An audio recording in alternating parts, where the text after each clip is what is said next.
예, 오늘 말씀은 로마서 8장 23절부터 25절 말씀 읽겠습니다.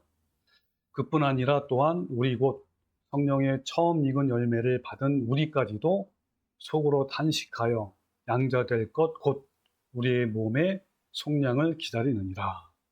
우리가 소망으로 구원을 얻었음에 보이는 소망이 아니니 보는 것을 누가 바라리요. 만일 우리가 보지 못하는 것을 바라면 참음으로 기다릴지니라. 아멘. 자, 오늘 이 말씀을 함께 나눌 건데요. 오늘 주제 말씀을 제가 정했습니다. 예, 그리움, 목마름, 굶주림, 그리고 간절한 기다림. 땡땡땡. 자, 오늘 이렇게 주제의 제목을 보면 뭔가 떠오르는 하나의 단어가 딱 생각날 겁니다. 자, 오늘 이 주제 말씀 가지고 함께 나눠봅시다. 자, 여러분, 깨어있는 교회를 대표하는 성경 구절이 무엇인지 아십니까? 네, 바로 어디에 있죠? 여기 있습니다. 여기 있죠? 네. 마태복음 7장 13절. 좁은 문으로 들어가라. 멸망으로 인도하는 문은 크고 그 길이 넓어 그리로 들어가는 자가 많고 생명으로 인도하는 문은 좁고 길이 협착하여 찾는 이가 적음이라 했단 말이에요. 여기서 말하는 좁은 문, 좁은 길은 날마다 자아를 죽게 하는 고통을 온전히 참아내야 하는 길이에요. 이 좁은 길은 고통의 길이지만 그 뒤에 주어지는 부활의 생명은 영광 중에 영광인 거예요. 그래서 우리는 영광스러운 부활의 소망으로 이 좁은 길을 넉넉히 갈 수 있어요. 그래서 오늘은 본문을 통해서 자아의 죽음의 길을 담대히 걸어갈 수 있게 하는 부활의 소망이 무엇인지 함께 알아봅시다. 자, 그럼 함께 화면을 봅시다.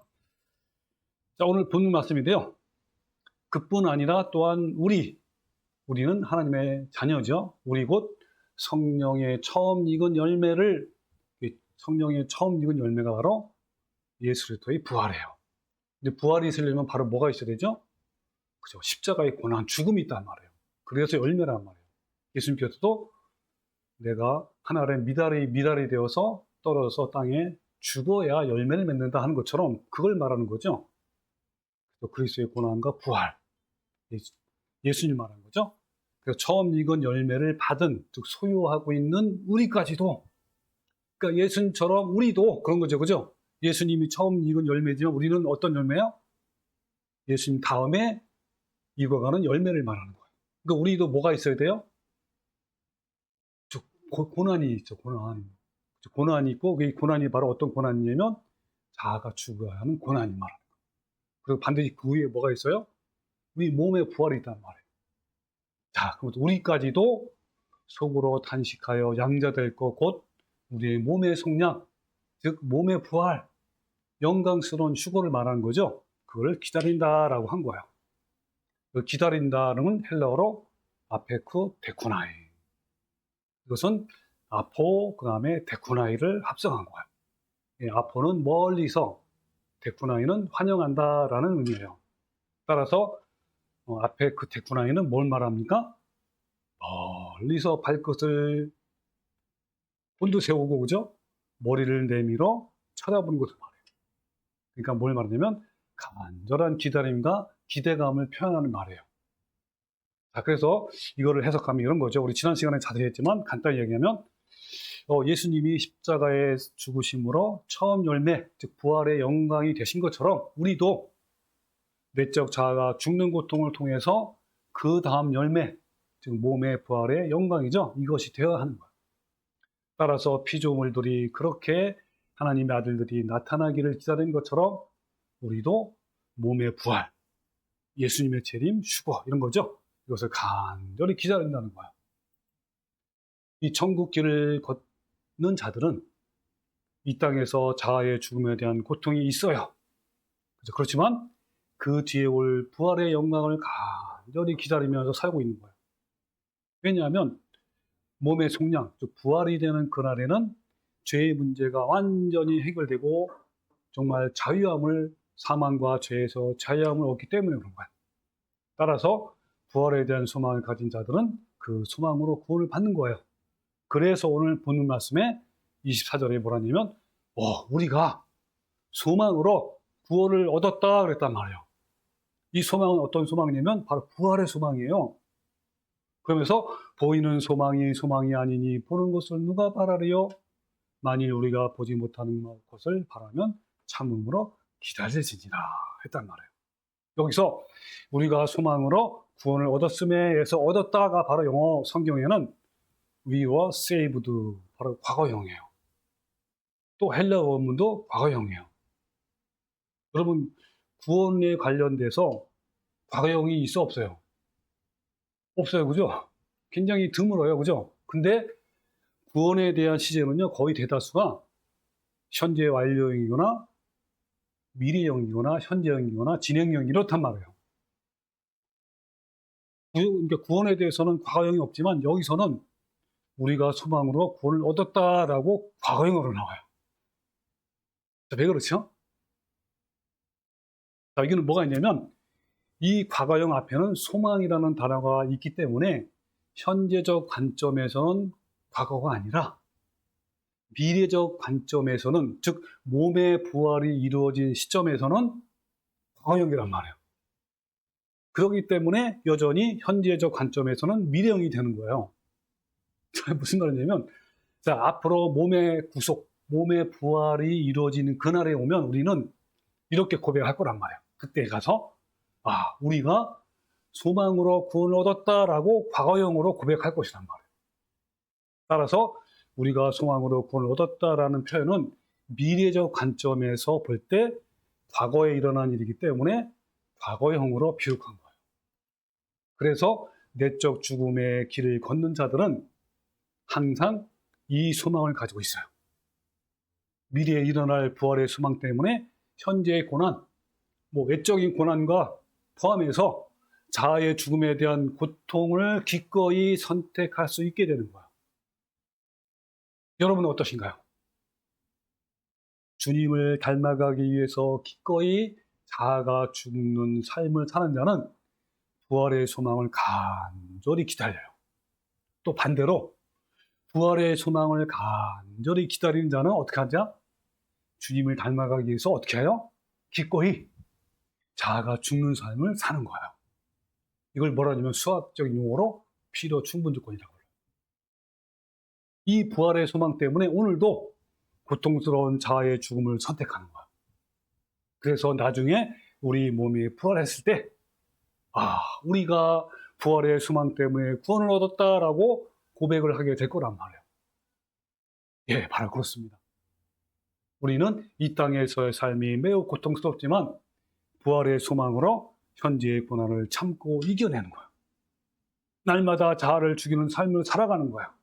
그래서 마침내 부활의 영광에 참여하는 날이 올 거란 말이에요. 다시 본문 봅시다.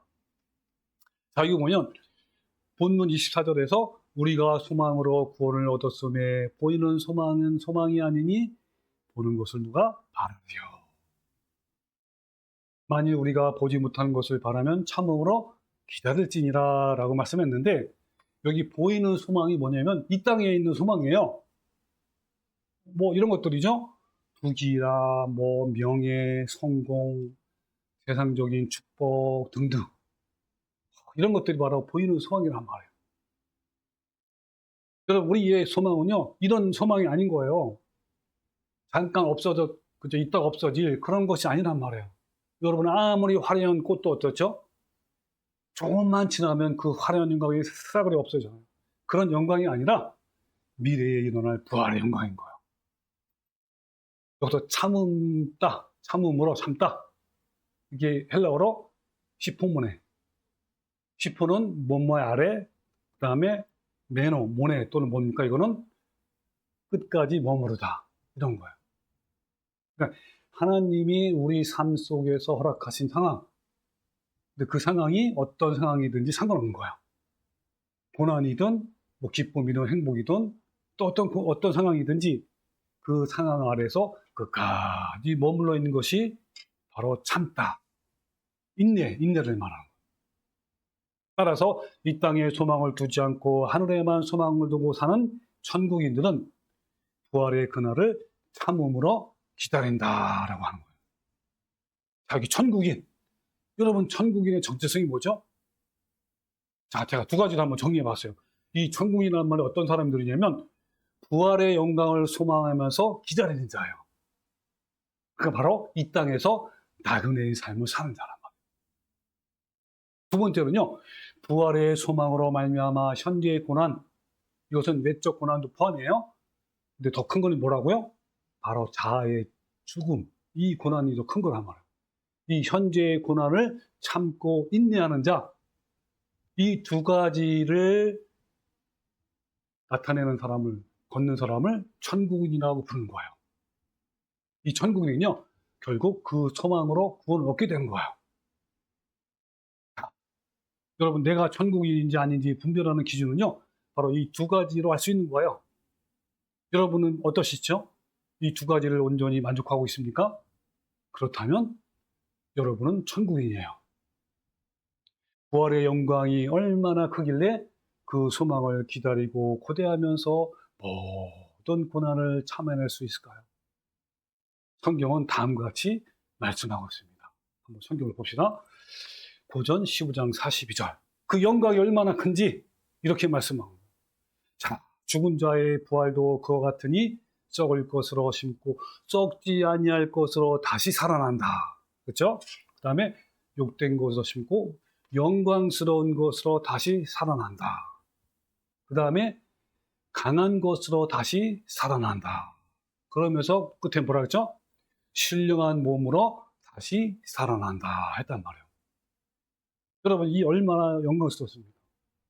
그래서 51절에 보라, 내가 너에게 비밀을 말하노니 우리가 다 잠들 것이 아니여 마지막 나팔의 순식간에 호련히 다 변화하리니 나팔 소리가 나매 죽은 자들이 썩지 않을 것으로 다시 살아나고 우리도 변화되리라. 자, 뭘로 변화돼요? 여기 위에 나왔죠? 썩지 아니할 것으로 다시 살아나고 영광스러운 것으로, 강한 것으로, 신령한 몸으로 다시 살아나는 거예요. 이 썩을 것이 반드시 썩지 않을 것이 있겠고 이 죽을 것이 죽지 아니함을 입으리로다. 바로 이 부활의 영광이에요. 또 볼까요?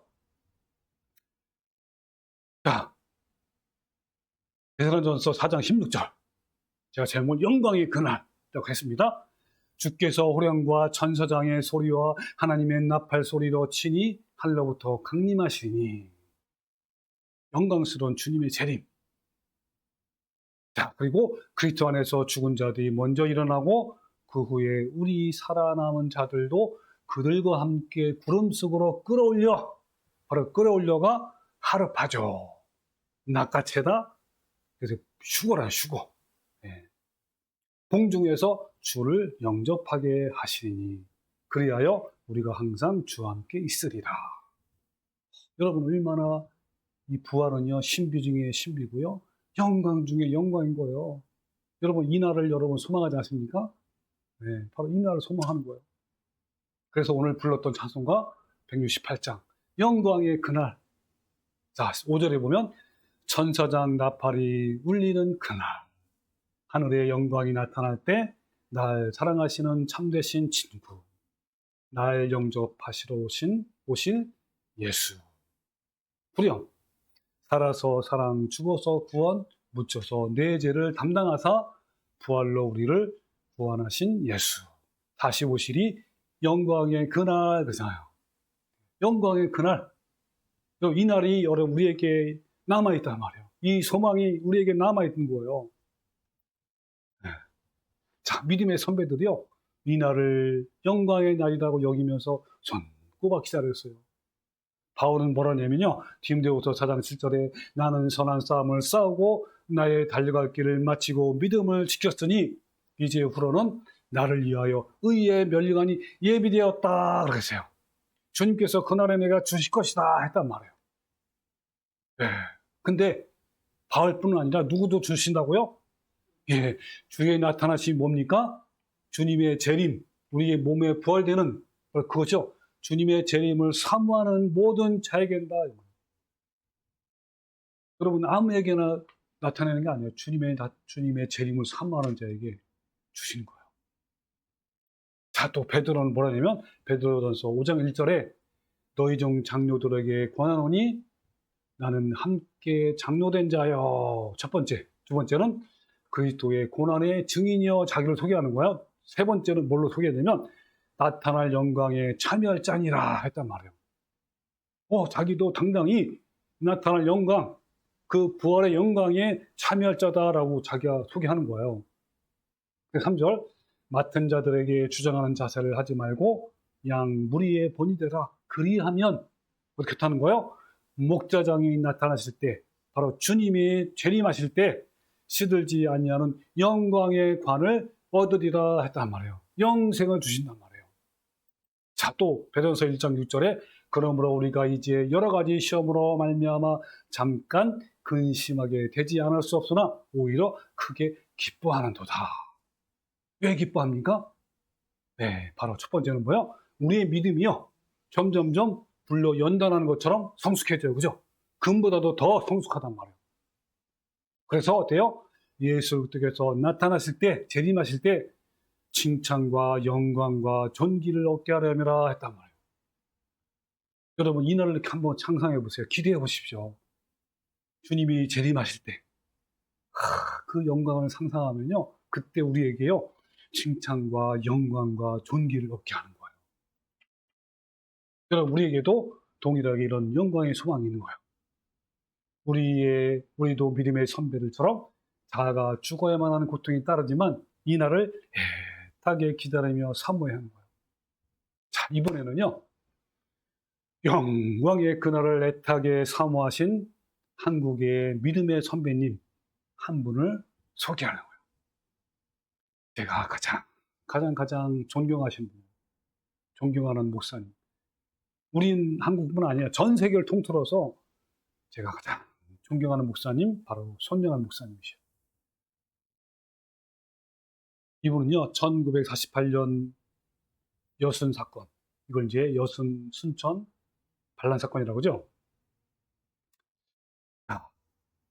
이 두 아들을 이 안재선이라는 청년에게 죽임을 당했지만 손영환 목사님은 그 안재선이라는 청년을 양자로 삼았는데 그때 9가지 감사 기도를 했어요.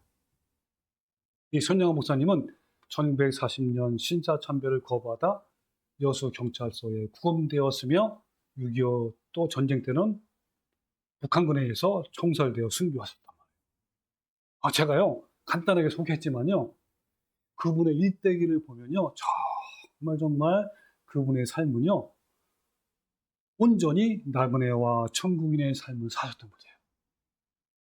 정말 존경스러워요. 저는요, 주님의 재림과 부활을 고대하고 사모하는 이분의 삶을 생각하면서 또 저도 같은 마음으로 주님 고대가를 늘 부르곤 합니다. 우리 전에도 조금 아까 불렀지만 늘 불러요. 특히 이 복잡한 마음이 생기면요, 그 마음이 다시 주님을 향한 간절한 마음으로 또 돌아옵니다. 네. 여러분도 한번 자주 불러보세요. 자, 한번 우리 가사를 한번 음미 한번 해봅시다. 1절에는요, 낮에나 밤에나 눈물 머금고,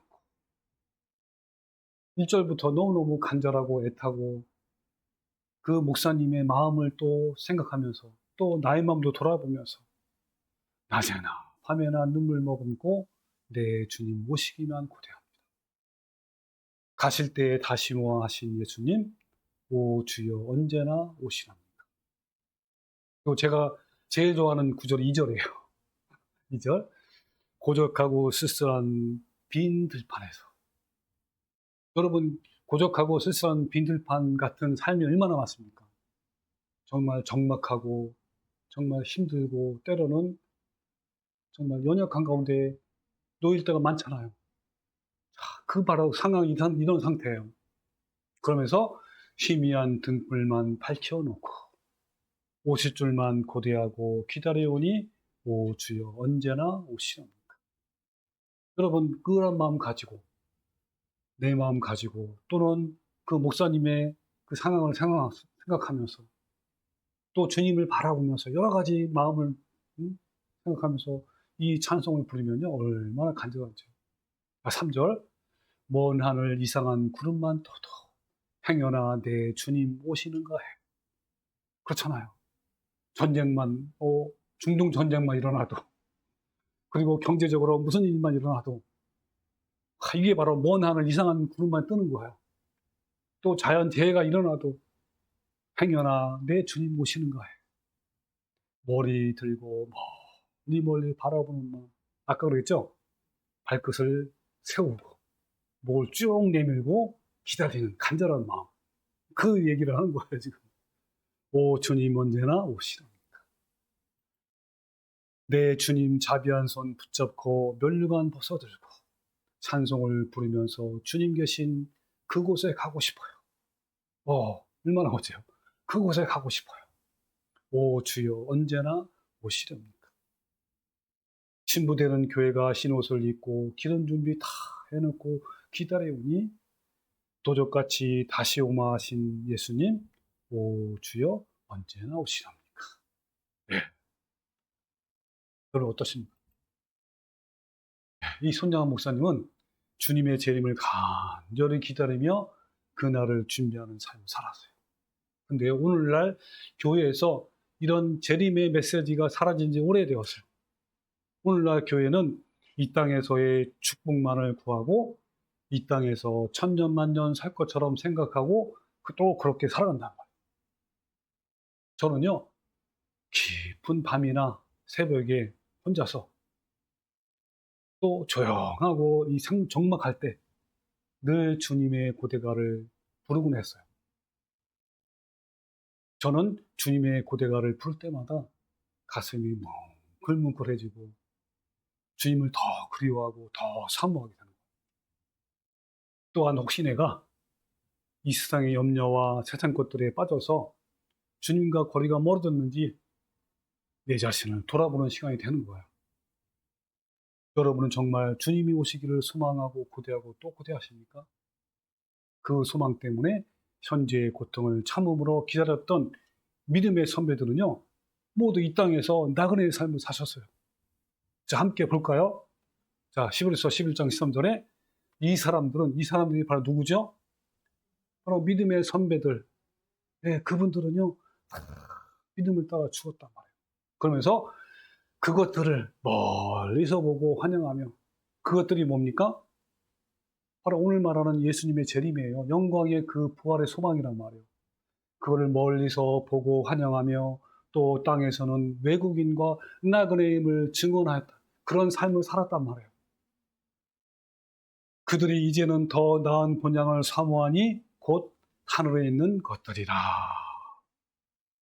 그러면서 그들을 위해서, 그 앞에 있는 거는 그 뒤에 있는 걸 대변한단 말이에요. 그들을 위해서 한성을 예비했단 말이에요. 그 한성이 뭡니까? 바로 그 천국을 말하는 거예요. 어떤 사람을 위해서 천국이 예비됐어요? 그렇죠. 주님의 사모, 주님의 재림을 사모하고 주님의 우리의 몸의 부활을 사모하는 그런 사람들을 위해서 삶을 살았단 말이에요. 그런 사람들은 어떻게 살았다고요? 믿음의 삶을 살았어요. 믿음의 삶을 살았단 말이에요. 자, 여러분, 나그네는요, 항상 돌아갈 고향을 염두에 두고 사는 사람들이에요. 이 땅에 정착이 안 되는 사람들이에요. 나그네는 본토로 돌아갈 생각에 마음은 항상 거기 가 있는 사람들이기 때문에 그들은 항상 그리움 속에 지내는 거예요. 그들은 항상 목마름, 그 다음에 그리움, 그 다음에 갈망, 이런 마음으로 사는 거예요. 그리고 그들에게 채워지지 않는 갈증이 있고 굶주림이 있단 말이에요. 따라서 천국인들의 영성은 뭐예요? 그리움이에요. 고독 가운데 있는 그리움이란 말이에요. 천국인들은 힘들고 괴로운 일이 겪을수록 본향인 천국에 대한 그리움의 깊이는 더 깊어가요. 여러분, 그래서요, 여러분에게 어떤 고난이 왔을 때 부활의 그날을 그리워하고 소망하는 기회로 삼으십시오. 여러분 천국인인가요? 아니면 이 땅에 소망을 두거나 이 땅의 삶이 너무 바쁘고 찌든 나머지 그 소망마저 잊은 것인가요? 주님이 오시기를 고대하지 않고 부활에 대한 그림이 없는 사람들은 천국인이 아닌 거예요. 그래서 고린도후서 5장 1절에 뭐냐면 만일 땅에 있는 우리 장막집이 무너지면, 이 무슨 말이죠? 내 육체가 죽으면 이런 거예요. 그러면 하늘에 있는 영원한 집 있잖아요. 하늘에 있는 영원한 집이 우리에게 있는 줄 아노라. 참으로 우리가 여기에 있어 탄식함으로, 이 땅에서는 탄식함이 있잖아, 그죠? 하늘로부터 오는 우리의 처소를 덧입기를 간절히 사모한다. 이 말이 뭡니까? 몸의 부활을 간절히 사모한다는 거예요. 그런 간절한 사모함이 있어야 되는 거예요. 여러분, 나그네, 이것만큼 천국인의 정체성을 분명히 하는 단어가 또 있을까요? 모든 시대의 천국인들의 가치와 삶과 목적은요, 나그네라는 이 단어 속에 다 들어있어요. 모든 시대의 천국인들은 다 그렇게 살았단 말이에요. 그러므로 나그네라는 단어는 우리가 천국인으로 살고 있는지 판별할 수 있는 시금석이에요. 나그네라는 단어는 참 교회와 거짓 교회를 분별하고요, 참 목사와 거짓 목사를 분별하고 참 성도와 거짓 성도를 분별하는 거예요. 나그네라는 단어는 진리와 비진리를 가르는 잣대이고 하늘에 대해 속한 일인지 아닌지를 판별하는 거예요. 이 나그네의 기준에 딱 갖다 대면 불명한 것들이 분명해지는 거야. 그러므로 참 성도는 언제나 나그네요. 참 교회는 언제나 나그네요. 진리와 비진리가 혼돈스러울 때 나그네의 잣대를 대면 확고해져요. 그것은 나의 신앙의 바로미터이고 내가 얼마나 진리에서 벗어났는지를 알려주는 경종이에요. 이러므로 천국인은 항상 나그네임을 확인해야 하는 거예요. 여러분도 늘 확인하십시오. 나를 체크하십시오. 내가 나그네로 있는지 아니면 이 땅에다가 소망을 두고 있는지 체크해보라는 거예요. 여러분은 이 땅에 있는 소망을 찾고 있습니까? 아니면 미래에 일어날 부활의 소망을 간절히 바라보고 현재의 고난을 참고 기대하고 있습니까? 믿음의 선진들은 앞에 있는 부활의 영광을 소망하면서 현재 모든 고난을 참고 기다리면서 이기는 삶을 살았어요. 그 소망은 현실에서 성취되는 것이 아니기 때문에 천국인들은 목을 길게 빼고 발끝을 곤두세우고 그리고 멀리 바라보는 거예요. 현실에서의 고통이 더할수록 더 간절해져요. 따라서 천국인들의 정체성은 나그네로서 그리움, 목마름, 갈망, 소망과 그리고 기다림. 믿음의 선지들 뿐만 아니라 현재의 우리들도 이 부활의 소망 때문에 현재의 고난, 그렇죠? 외적이나 환경적 다 포함해서, 그리고 천국인의 가장 큰 고난은 자아의 죽음 아닙니까? 이런 고난을요, 참음으로 기다릴 수 있는 거예요. 이 부활의 소망을 베드로전서 1장에서 산 소망, 살아있는 소망이라고 말씀하고 있어요. 여러분, 베드로 전후서를 기록한 배경은 여러분 아십니까? 다음과 같은 배경이 있어요. AD 약 64년 어느 여름날 로마의 중심가에 커다란 화재가 발생했어요. 알려진 대로 네로 황제가 저지른 방화였어요. 그런데 그가 기독교인을 방화범으로 몰아서 기독교를 핍박하기 시작했습니다. 그때로부터 약 300년간에 걸친 기독교 대박해가 시작된 거예요. 성도들은요, 재산이 약탈되고 지위와 직장에서 쫓겨나고 가족은 노예로 전락되고 십자가형과 화형으로 죽어갔고 또 원형 경기장에서 맹수들의 밥으로 던져졌다. 그 가운데 모든 것을 버리고 가까스로 탈출한 그리스도인들은 소아시아에 막 숨어서 지낸 거예요. 이들을 위로하기 위해서 흩어져 있는 숨어 지내는 그러한 그리스도인들을, 성도를 위로하기 위해서 베드로는요, 죽기 전에 그들에게 편지를 썼어요. 그게 바로 베드로 전서예요. 이 박해의 상황에서 그는 다음과 같은 중요한 말씀을 말씀하고 있어요. 1절부터. 얼마나 급한지 1절부터 얘기한 거예요. 같이 성경을 볼까요? 예수 그리스도의 사도 베드로는 보세요. 본도, 갈라디아, 갑바도기아, 아시아, 소아시아에 있는 여러 나라예요. 그 다음에 비두니아. 여러분 얼마나 박해가 심했으면요, 모든 곳곳에 다 흩어진 거예요. 그러면서 그들에게는 뭐라고 정체성을 딱 부여했냐면 뭐라고 그랬죠? 나그네. 자, 너네들은 나그네다라는 거예요. 여러분 이때 당시에 나그네 하면요, 다 알아들었어요. 그때 당시에 성도들은요, 나그네 이 말만 들으면 나그네 사람이 이런 거구나 알았단 말이에요. 자, 그러면서 우리 주 예수 그리스도의 아버지 하나님을 찬송하리로다. 그의 많으신 긍휼대로 예수 그리스도를 죽은 자 가운데서 부활하게 하심으로 말미암아 우리를 거듭나게 하사 산 소망이 있게 하시고, 이 산 소망이 영어로 living hope, 살아있는 소망. 이게 바로 부활의 소망이에요. 그러니까 예수님이 먼저 부활하셨단 말이에요. 그게 바로 처음 익은 열매, 그죠? 그 다음에 우리 다음 익은 열매가 되는 것이 바로 이 부활의 소망이에요. living hope. 이거란 말이에요. living hope. 이 베드로는요, 어마어마한 박해 앞에 있는 성도들에게 중요한 정체성을 말해주고 있는 거예요. 그것은, 너희는 산 소망을 가지고 있는 나그네의 신분이다 라는 거예요. 나그네와 산 소망은 베드로 전후서의 가장 핵심 단어예요. 뿐만 아니라 우리도 다가올 마지막 대환란 앞에서 베드로가 말씀하신 것처럼 우리 자신에게도 여러분 똑같아야 되고요. 다음과 같은 질문을 해야 돼요. 어떤 질문을 해야 되냐면, 나는 산 소망을 가지고 있는 나그네의 신분으로 살고 있는가라는 질문이에요. 이 질문은 그리스도인으로서 가장 중요한 질문이고, 더구나 이제 곧 다가올 마지막 대환란을 앞두고 있는 우리에게 가장 중요한 정체성이에요. 부활의 소망을 가지고 나그네로 사는 삶이야말로 마지막 때 천국인으로서 살아가는 정체성을 규정하는 단어란 말이에요. 베드로가 서신을 보낸 곳 중에 하나가 어디였죠? 갑바도기야. 우리 가봤죠? 동굴에 가봤죠? 네. 그곳에 성도에게 보낸 서신이란 말이에요.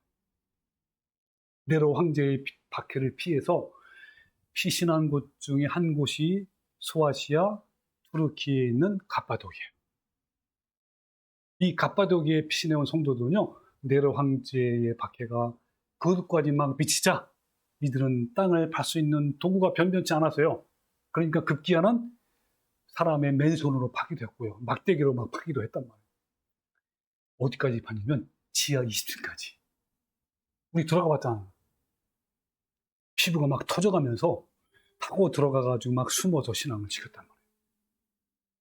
근데 이 터키의 이 갑바도기아의 토지는요, 다행히 쉽게 손으로 부스러지기 때문에 가능했고요. 또 한 번 산소와 결합이 되면 단단히 굳어지는 성질이 있어요. 그러니까 동굴 파기에 딱 좋은 그런 흙이란 말이에요. 우리 들어가 봤더니 어때요? 공기가 습하지 않죠?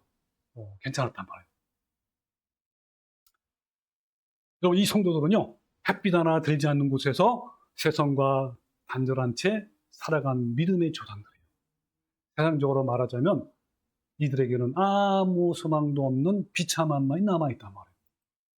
땅 속에서 죽을 때까지 햇빛도 볼 수 없었고 먹을 것이 없어서 늘 굶주렸기 때문에 앙상한 뼈만 남아있는 상태에서 생명을 겨우 이어가는 비참한 상황이에요. 그러나 이들에게 이러한 비참한 환경은 비록 불편했지만 크게 개의치 않고 오히려 살아있는 소망으로 인해 그것 때문에 오래 참을 수 있었고 마음의 평화가 있어서 눈빛이 반짝반짝 빛이 날 정도였다고 하는 거예요. 이들은 곧 주님의 사랑의 주님을 만날 수 있는 산소망 때문에 그들은 그곳에서 하나 둘씩 그렇게 육신이 죽어갔지만 기쁨으로 찬송하면서 죽음을 맞이할 수 있었더래요. 이와 같이 산 소망을 가진 사람은요, 두려움과 공포와 심지어는 죽음도 뛰어넘고 이길 수 있단 말이에요. 세상 사람들이 감당 못하는 믿음의 사람으로 변화가 되는 거예요. 여러분에게도 나그네의 삶을 살면서 이렇게 살아있는 소망이 있습니까? 그러나 이 땅에 대한 소망은요, 보이는 소망이잖아요. 이것들은요, 마지막 날에 모두 불에 태워 없어질 것들이에요. 그래서 오늘 본 말씀에 보이는 소망이 소망이 아니니 보이는 것을 누가 바라래요? 만일 우리가 보지 못한 것을 바라면 참음으로 기다려라 라고 한 거예요. 우리가 이처럼 자아의 죽음이라는 고통을 감내하면서 나그네 신분으로 살아갈 수 있는 근거는 무엇입니까? 예, 바로 그렇죠. 주님이 다시 오실 때 우리도 신령한 몸으로 부활하여 영원히 주님과 함께 살 수 있다는 살아있는 소망 때문에, 이러한 부활의 신앙을 믿는 사람은 더 이상 두려움이 없어지는 거예요. 공포가 사라지고 두려움과 무력감이 사라지고 내일에 아무것도 보장된 것이 없어도 내일을 담대하게 직면할 수 있는 거예요. 여러분, 그리스도인들은요, 부활에 대한 산소망을 가져야 하는 거예요. 이 부활이라는 단어가 헬라어로 여러분 알 거예요. 아나스타시스. 영화에도 몇 번 나왔죠. 이런 제목으로. 이 아나가 위로, 스타시스가 일어서다. 그러니까 부활은 위를 바라보고 일어서는 거예요. 땅에 바라보고 아래를 쳐다 바라보면요, 소망이 아닌 거예요. 소망할 수가 없는 거예요. 살아있는 소망으로, 부활의 소망으로 사는 삶을 다른 말로 표현하면 믿음이 증명되는 삶을 사는 거예요. 믿음이 바로 뭐죠? 히브리서 11장 1절에 이렇게 이제 정의를 한단 말이에요. 믿음은 바라는 것들의 실상이요, 보이지 않는 것들의 증거니 선진들이 이로써 증거를 얻었다 해서요. 이게 무슨 말이냐면, 믿음이라는 것은 하나님이 보증하는 것을, 즉 하나님이 약속한 말씀을 우리가 마음으로 소망하고 신뢰하는 거예요. 그러니까 하나님이 말씀하신 그 약속이 때로는 어떤 현재 상황에서 이루어지지 않을 것 같지만 주님이 자신에게 약속하신 그 말씀만 붙잡고 끝까지 신뢰하며 모든 고통을 참아내는 그것을 말하는 거예요. 그게 바로 믿음이야, 믿음. 참음으로 기다릴지니라, 바로 그거란 말이에요. 바울은요, 고린도 15장에서 그리스도인이 부활의 소망이 없으면 아무것도 아니고 가장 불쌍한 사람이라고 했어요. 그리고 부활의 소망은 사망을 이긴다라고 했단 말이에요. 한번 볼까요? 자, 고린도전서 15장 12절. 자, 그리스도께서 죽은 자 가운데서 다시 살아났다 전파되었거늘 너희 중에서 어떤 사람들은 어찌하여 죽은 자 가운데서 부활이 없다 하느냐. 만일 죽은 자의 부활이 없으면 그리스도도 다시 살아나지 못하셨으리라. 그리스도께서 만일 다시 살아나지 못하셨다면 우리가 전파하는 것도 헛것이요. 그렇죠? 또 그리스도께서 다시 살아나실 일이 없으면 너희 믿음도 헛되고 너희가 여전히 죄 가운데 있을 것이다. 또한 그리스도 안에서 잠자는 자도 망했으리니, 만일 너 그리스도 안에서 우리가 바라는 것이 다만 이 세상의 삶뿐이면 모든 사람 가운데서 우리가 더욱 가장 불쌍한 자래요. 가장 불쌍한 자인 거예요. 그러나 이제 그리스도께서 죽은 자 가운데서 다시 살아나사 잠자는 자들의 첫 열매가 되었다 그러잖아요. 바로 이게 처음 읽은 열매예요. 예수님의 부활이란 말이에요. 자, 그 다음에 예수님 부활 다음에 누구의 부활도 있죠? 저 성도들의 영광의 또 부활이 있어요. 그것이 바로 그 다음 구절이에요. 볼까요? 51절. 보라, 내가 너에게 비밀을 말하노니 우리가 다 잠잘 것이 아니요 마지막 나팔에 순식간에 호련히 변화되리니 나팔 소리가 나매 죽은 자들이 썩지 않을 것으로 다시 살아나고 우리도 변하리라. 이 썩을 것이 반드시 썩지 않을 것을 입겠고 이 죽을 것이 죽지 아니함을 입으리로다. 이 썩을 것이 썩지 아니함을 입고 이 죽을 것이 죽지 아니함을 입을 때에는 사망을 삼키고 이기리라 그랬죠. 어떻게 한다고요? 이때는요, 사망을 삼켜버려요. 네, 그리고 이긴단 말이에요. 그래서 사망아 너희 승리가 어디 있느냐? 사망아 내가 쏘는 것이 어디 있느냐? 그럼 사망에 쏘는 것은 죄요, 죄의 권능은 율법이라 우리 주 예수 그리스도로 말미암아 우리에게 승리를 주시는 하나님께 감사하노니 그러므로 내 사랑하는 형제들아 견실하며 흔들리지 말고 항상 주의 일에 더욱 힘쓰는 자들이 되라라고 권면하는 거예요. 여러분 부활이 바로 사망을 이기는 거예요. 마지막 나팔에 순식간에 호련히 성도들이 부활할 때는요 오히려 사망을 영원히 삼켜버리는 순간이에요.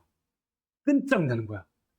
그래서 우리는 더 이상 사망의 위협에도 무서워하지 않고 죽음의 능력을 겁내지 않고 오히려 그 죽음을 조롱하고 꾸짖는 거예요. 너는 아무것도 아니다. 아무리 와봐라. 주님이 부활할 때 삼켜버릴 것이다. 그래서 사망아 무덤아 너희 승리가 어디냐?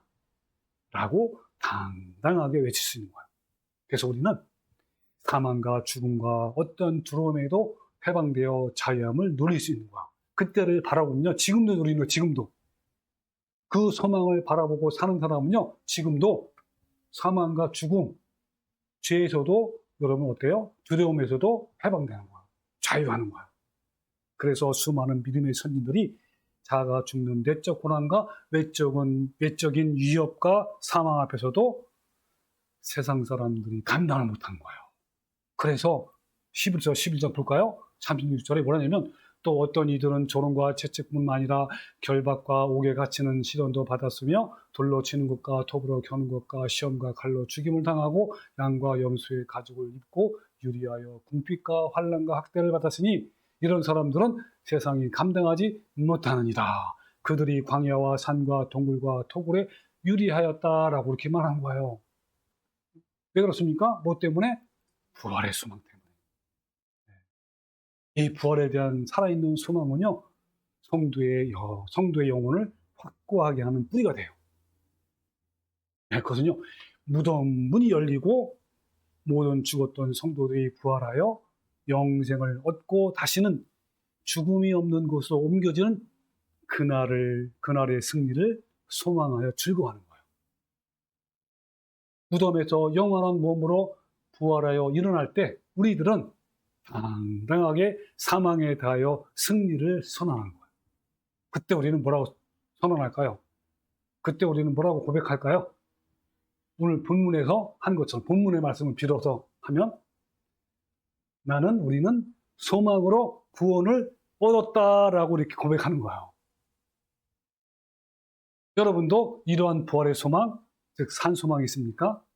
만약 여러분이 이러한 부활의 산소망이 있다면 저절로 나그네의 삶을 사게 되는 거예요.